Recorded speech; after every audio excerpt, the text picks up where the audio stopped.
get into a clash at the castle. Pal, as we always do, where are you at on this show? Because there's a pay-per-view, like premium live event, WWE doing every like 3 weeks. They're in a new location every couple of weeks. The crowd will be fantastic. But where are you at from a hype point of view? I'll be honest, my hype is not really there for this show. Like this one almost feels skippable to me. Like it's not an all-time low hype for the Triple H regime. That was probably like Payback last year. It was probably the least hyped I've ever been for a show. I'm not there, but I've just the fatigue. So many PLEs back to back to back. The window of like between Backlash and King and Queen of the Ring and now Clash at the Castle, it's been like a couple weeks, like 2.5 weeks, 3 weeks between each show. I just have fatigue. It's not that WWE is doing anything wrong or anything bad from a booking standpoint. It's a lot of good stuff going on in this show, but it's just like, man, I need a break, you know? Pal, I'll ask you this question. Not oversaturation. That's not the word, but this to me feels like too much. And like how they've scheduled these pay-per-views to have WrestleMania, Backlash 3 weeks later, King and Queen of the Ring 3 weeks later, Crown, Clash of the Castle 3 weeks after that. Then you're going to have Money in the Bank. Then it's like Bash of Berlin. Then it's SummerSlam. We're not even halfway through this like chaotic bedlam of pay-per-views. And like, I mean, this show will probably be pretty good. Like, this won't be a bad show. I look at the card on paper and go, this will be a good show. The crowd will be into it. It'll be good. There's no reason it won't be. There's no reason it'll be the best show you've ever seen. Like, it's there. It's going to be the middle of June. It's going to be a good show. But the bigger question here is like, where's the buy-in coming from? I for me at least, as the viewer, and everyone listening to this as the viewer, what on this show are you watching that's like, oh my God? Like what here is the thing which is going to really set this apart? Because on the night, Drew's going to, we'll just skip that match. Drew McIntyre, Damian Priest. We'll start off with that one. Drew McIntyre is going to win the world title in Scotland. That's going to be the moment of this show. That's what will be on the YouTube thumbnails. That's what's going to be headlining the reviews for this show. They're not going to have CM Punk cost Drew the title in Scotland. That'll be dumb. Drew's going to walk in, have his big moment, redemption from 2 years ago, pal. It's going to be good. But pal, it's just like, yeah, this is just a stamp once and for all. Damian Priest, transitional champion, stamp. Good reign, Priest. Great guy. Go back to Judgment Day. Have fun. What are your thoughts here? I think the match will be good. The end will be quite good. Crowd will be into it. Where are you at? Well, let's talk the CM Punk thing through for a moment. Mm-hmm. So if CM Punk were to cost Drew McIntyre the championship, hypothetically, then he becomes the heel, right? Like that, because then the whole crowd is cheering for McIntyre. He gets the big win. Punk attacks him. Punk's getting booed. He's a heel in the building in Scotland, but would that transition to like Raw? No, like Punk, like everybody be like, yeah, Punk got his comeuppance. Or I don't know. I mean, he already got his comeuppance at WrestleMania, costing Drew the championship. I'm like, yeah, F you, Drew. Ha ha ha ha. Like, yeah. Yeah, I mean, the only reason I say that could be a possibility is because that feud doesn't need the championship. You don't need, McIntyre doesn't need the title to face Phil Brooks for the next 6 months. They could have their like 3 stages of hell match in 6 months, and they don't need a championship. They could do street fights. They could do empty arena brawl matches, pal. CM Punk could throw McIntyre off to Hell in a Cell. Who cares? Like, they don't need it. That's the only thing. But yeah, I do think it's time to get the championship off of Damian Priest, though. With all that being said, like, if there was another champion, like if somebody else was champion right now, I don't know, like just throwing a name out there. If Chad Gable were world champion right now, let's just say, I would be like, okay, you keep the title in Chad Gable. But Damian Priest, he's playing third fiddle right now behind Fergie and Dom. And you could argue even Rhea. Even Rhea's more interesting right now. And Rhea's not even on the show. Like, people are more interested to see how mad she is at home. She's ready to beat up Dominic Mysterio, like in their house. Like, it's sad. It's really sad to see, as a huge Damian Priest fan, that we're here.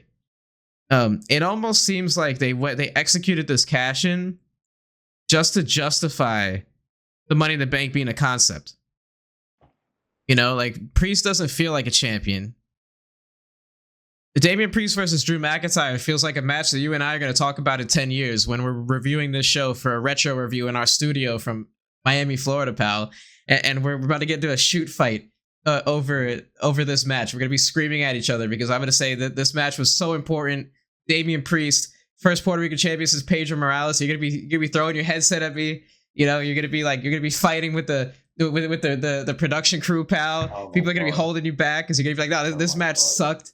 Like, in 10 years, we're going to be talking about this and we're going to be like, Damian Priest versus Drew McIntyre happened at a PLE. That's literally going to be the conversation, you know? And Damian Priest, he deserves better, pal, but he just hasn't been booked properly. I would argue that in defense of him. Yeah, it's a bit of a funny one. Yeah, like Priest has his moment as the champion. He has the big cash in WrestleMania, which will be like that'll be the moment which in Damian Priest's house, or like sorry, the person who plays Damian Priest on screen, he's gonna have like that big framed photo of him with the WrestleMania background with the championship and all his friends are like around him, the Judgment Day, hugging him and celebrating. Like that's his career moment, and everything since is just sort of a bonus. It feels like the writing's on the wall with this reign. Yeah, I like you hint at. If it was someone else, maybe not, but the writing's on the wall. So, yeah, well, it'd be cool to see. It'll be like a magical long-term storytelling moment. Drew got screwed in 2022, pal. Drew got done over by Vince McMahon and Paul Levesque Creative. And then you're going to fast forward to 2024. Legendary moment, pal. Drew gets his moment. I mean, it's halfway through 2024. I'm off the odds. We didn't see Drew have another moment. That was a thing for like 2-3 years. Now it's just like, okay, good for Drew, whatever. He's a heel in the storyline.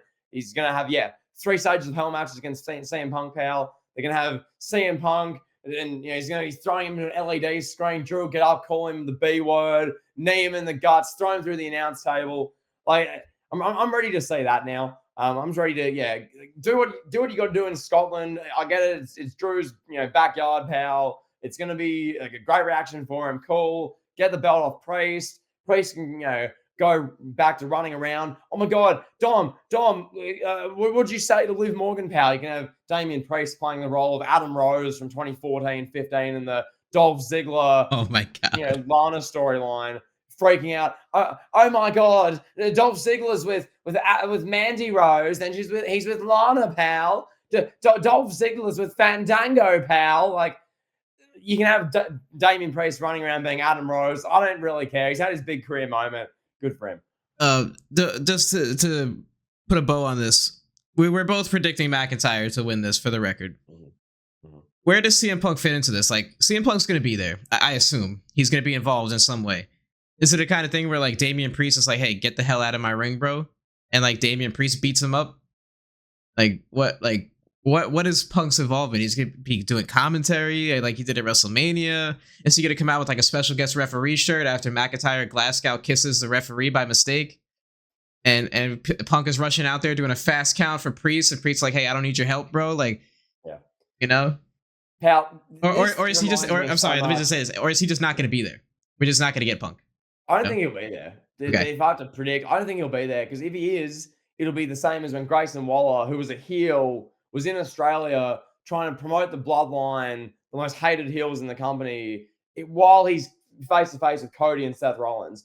And it was so weird. I'm like, I want to cheer him, but I'm booing him because of what he's saying. But I don't want to boo him, but I want to, it makes the audience confused. Right. So you're better off just having Punk not be there. Drew has his moment. Then on Raw in America, pal, Punk can be like, dude, you suck. Like, you are a bum. I don't care. You have a chance. It's like when Boston win the NBA title. Who cares?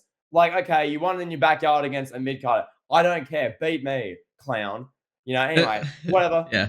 The McIntyre would just be like, bro, you could have flagged as you were injured.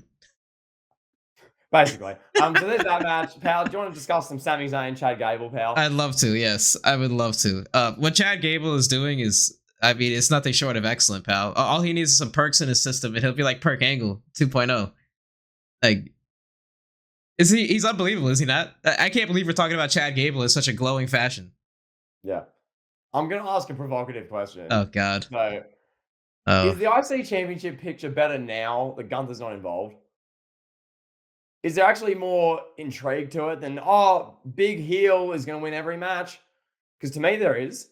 to me, what Gable's doing right now, the guy he's feuding with, there's more zest there because it's less predictable. I It's have less I have dull. a hot take.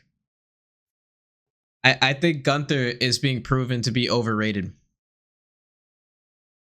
since he's lost the Intercontinental Championship. I think the Intercontinental Championship picture was so bad for so long that people just cling to Gunther and was like, oh, this guy is amazing. You know? Let's be authentic. Let's be raw about Gunther's title reign, right? He had a 5-star match at WrestleMania 39. Other than that, what are the high points from Gunther's reign? Like telling Miz the same thing that a lot of other people have told him, like, hey, you're a failed reality TV star, bro. You're not a good wrestler. Like, he cut the Bryan Danielson promo from 2016 and 18 when they had their feud. Well, what is Gunther's other high points? People will say that the Gable storyline, Yeah. I would argue that was mostly Gable. Yes. And as we're saying right now with Gable and Sami Zayn, Chad Gable's legitimately entertaining. Like, he makes you feel, he has like range, to use, I guess, an insider term. He can, be really like aggressive or very passive, very like within. You're thinking, what's he thinking? What's he gonna say? He makes you wonder. Then he's snapping. He's getting really angry at someone. You're like, oh my god. And then he's reining it in a bit. Then he's in the middle. Like, he's got Gunther had basically one sort of tone, and then in the Miz storyline, he'd venture around a bit and be a bit more like, oh, okay, this guy has some more range. But yeah, it's honestly, it's a question which, before Gunther just gets given the world championship and told, yes, this is the guy, Gunther, love Gunther. Before that happens, the discussion needs to be had. So I'm not turning on him before he's, when he's the world champion power. Isn't it an open discussion? The IC title picture now versus when Gunther was champion for 600 days. Right now, I'm more entertained than I was at any stage of the Gunther reign. Because with the Gunther reign, you knew he was just going to win every match. I was like, okay. As good as the matches are, as great as it is in the ring, you know who's going to win.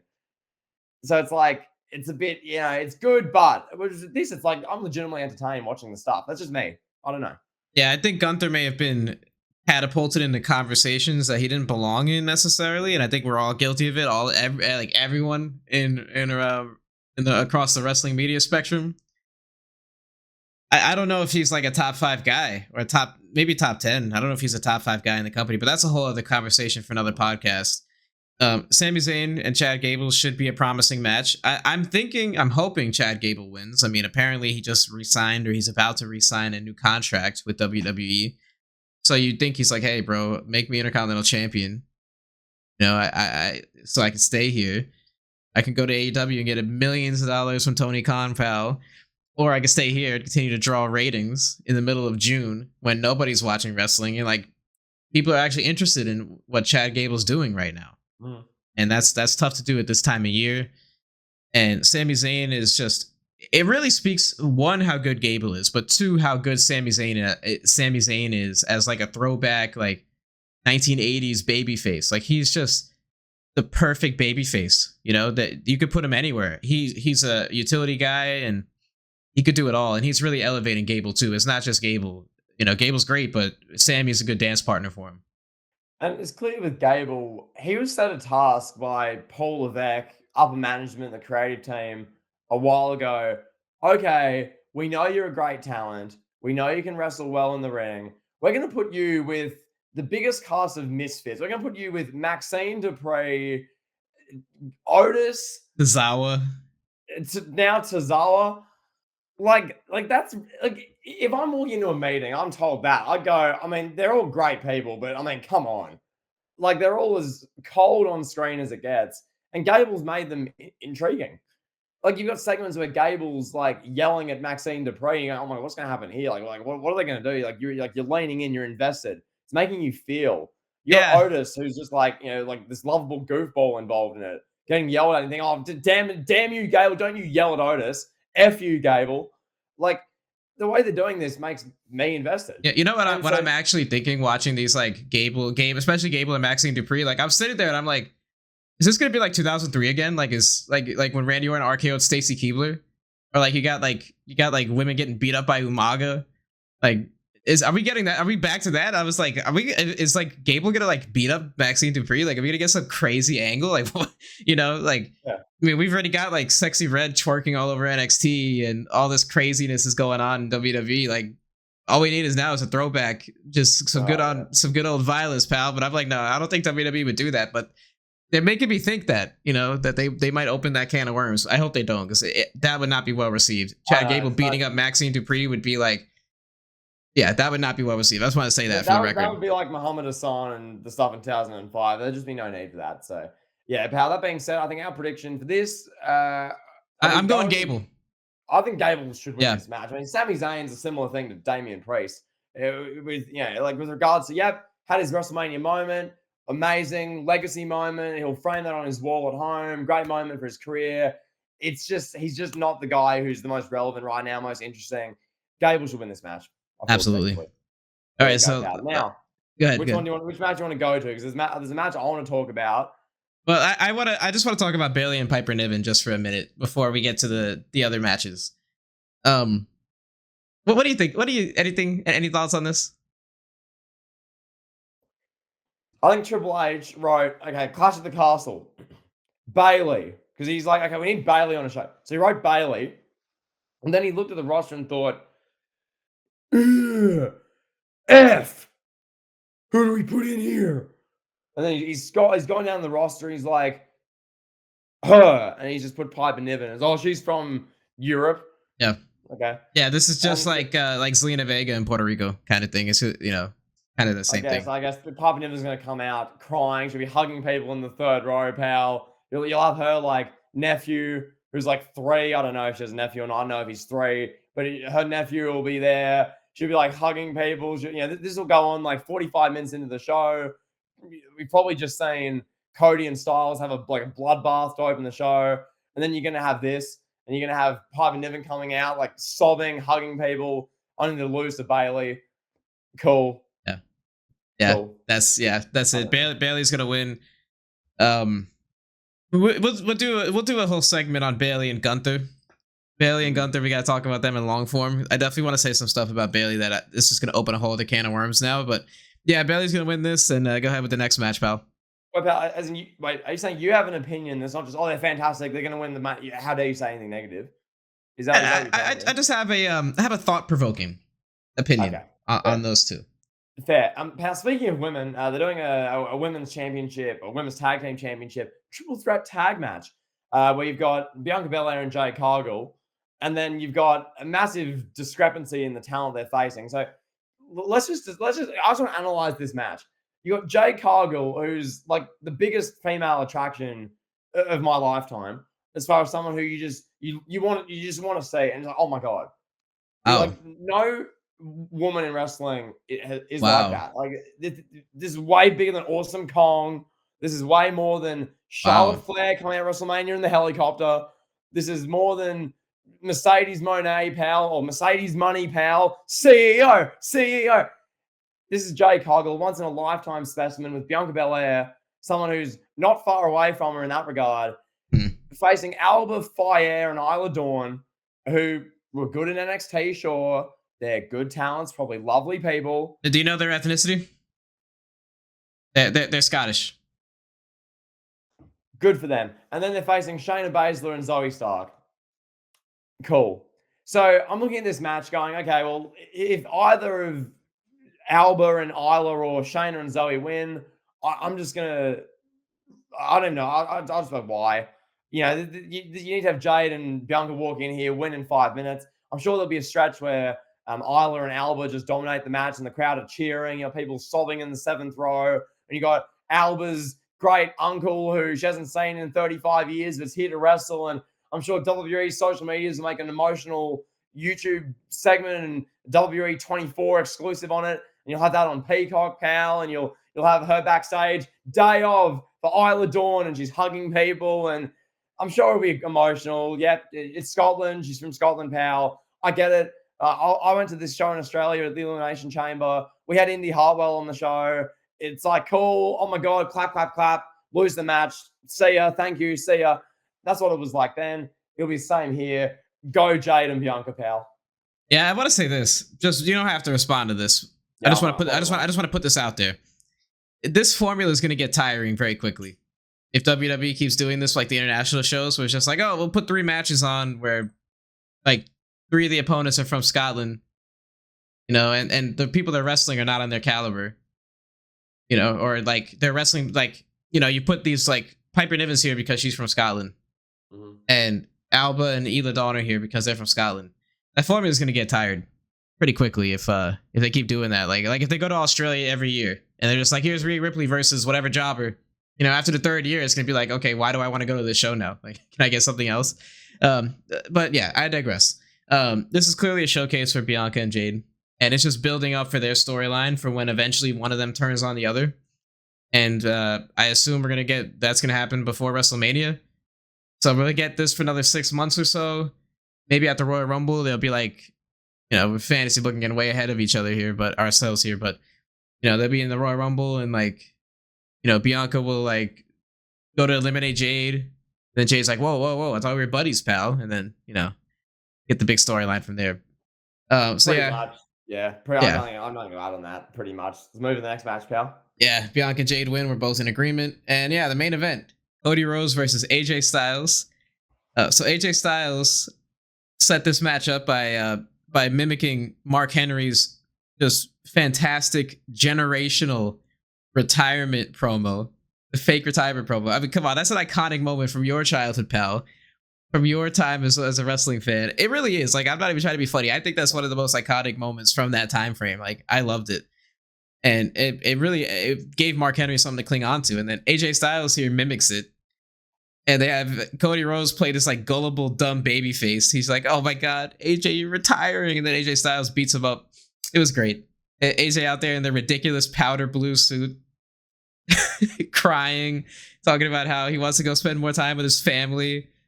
Like, man, the depth that sometimes wrestling would go to tell a good story is crazy. Like, AJ's literally fake crying about wanting to spend more time with his children and be there for graduations and baseball games. If you felt that way, just go to AEW. like AEW. Cody should have said that. Cody should have came out and been like, why don't you go to the other place that I came from? Just go over there. Like, that mark will give you like 10 days in your contract, pal. Val, if he's working with CM Punk would have said that. But yeah, like you find it funny. Yeah, I literally listened to the promo. I'm not even exaggerating. I heard him like say basically that. And when he's talking about like being the family, he's done everything he feel he had to do in wrestling, and he's doing this really emotional speech, like you say, like we've pretty all seen by now. I'm just like, well, why don't you do what Adam Copeland or Chris Jericho did? Just go to AEW, make $3 million a year, hold down young talents, like do that. Why not? Anyway, in all seriousness, they're doing this match, Styles and Cody. The match is going to be fantastic. The thing I want to discuss, and I want your opinion here. Yep. The whole last year and a half, and you've probably seen this on your social medias, everyone's saying this on there, if they get any wrestling-related content on Instagram, Twitter, wherever, people are doing the comparison. John Cena's 2012, 2013, Cody's 2012, 2013, big epic match against the Samoan, loses it the first time, has their year from hell, pal, faces Brock Lesnar, gets beat up by Brock Lesnar, beats Brock Lesnar. Oh, pal, wins the Royal Rumble, redemption arc. Oh, has the moment. They win the title, pal. Now it's a feud against someone they're retiring. They're emotional. Like they're people are going on about that. So it leads me to say this. Okay, so obviously Cody will win this then because Cena beat Mark Henry. So Cody's going to beat AJ Styles. Who's the 5'4" babyface who's going to have a little crowd movement? Who Cody's going to lose to at SummerSlam? Who's the not like stop trying WWE main eventer? Who's going to win Money in the Bank, who's going to walk in and just win the title from the guy who lose, like if everyone's just saying, oh, it's just a direct repeat, I don't know. I gotta cut in here for a butterfly effect moment. You love butterfly effect moments. Are you aware that Mark Henry was supposed to beat John Cena for the world title? True. Did you know that? Yeah, have you heard that story? I heard that. Is that true? Mark Henry confirmed that on Busted Open. On Busted Open Radio, he confirmed it. That they were that brought up discussion of a butterfly effect moment if Mark Henry had won that match, they would have done a rematch at SummerSlam and Cena would have won. Meaning we would have got Daniel Bryan versus Cena with the baseball-sized elbow bump pal. We never would have got infection. Yep. Yeah, we never would have got Daniel Bryan beating Cena and then getting cashed in on by Randy Orton and the Authority. And bro, Bryan Danielson would not be running AEW right now because he would have never became a big star. And there you go. There you have it, pal. That's a butterfly effect right there. There literally would have been no yes movement if Mark Henry would have just been like, yeah, like. So Vince told him, hey, I want you to win the title. And Mark Henry was like, no, I don't want to do what John Cena does. I don't want to go on the Today Show. I don't want to be doing Make-A-Wish. Like, I don't want to. I don't want to work like a full-time champion schedule. Like, I don't want to do all that stuff that Cena does. I don't want to work like 22-hour days. Kevin, these are dying children with cancer. Mark, I don't want to do Make-A-Wish. Well, he didn't say Make-A-Wish, but he didn't want to do like that. He didn't want to do the morning appearances. And, the morning shows. He didn't want to do radio interviews, being swamped by press, having to wear a suit everywhere. Everything you do and say is under a microscope, et cetera, et cetera. Yeah, he didn't want to be world champion for a month, so he was like, Jack. That's hilarious. I don't want to do Make-A-Wish. These dying children in hospital with terminal cancer. I don't want to say them. Oh my god! Or you could be like Hulk Hogan and just lie about meeting Make-A-Wish kids, like with Michael Jackson. Yeah, he's like, between the Make-A-Wish kids I saw in Japan and the ones I saw in America, I saw 800 Make-A-Wish kids in a year. Like, okay, pal, yeah. CM Punk too. CM Punk said he did more Make-A-Wishes than Cena. Like. It's the same sort of thing. It's like, what do you believe? It's like, oh, well, Punk outsold Cena in merchandise. Like, I mean, yeah, maybe for a month, but I mean, like, whatever. Anyway, pal, Cody wins here. I think that's objective. Yes, it's probably match of the night. Cody gets the win. I don't know if this will be match of the night. I think McIntyre winning will be the match of the night and the moment of the night.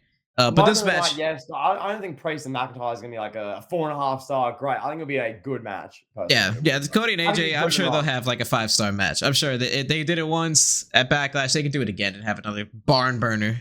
Yeah, happy to be proven wrong. It's gonna be better than Shayna Baszler, Ronda Rousey from SummerSlam last year. That's all I do know. Yeah, it should be fun, pal. I'm sure there'll be plenty of involvement. You'll have Doc Gallows, aka Festus, Carl Anderson will be running down there. They'll be interfering. The referee will be trying to tell them off. Even though it's an I Quit match, you'll have Cody roaring as he overcomes. He throws Festus off the stage. He slams Anderson into an LED board, turns around, Styles low blows him. You're thinking, oh, come on. You have Michael Cole. Where's the sportsmanship? Come on. Oh, come on.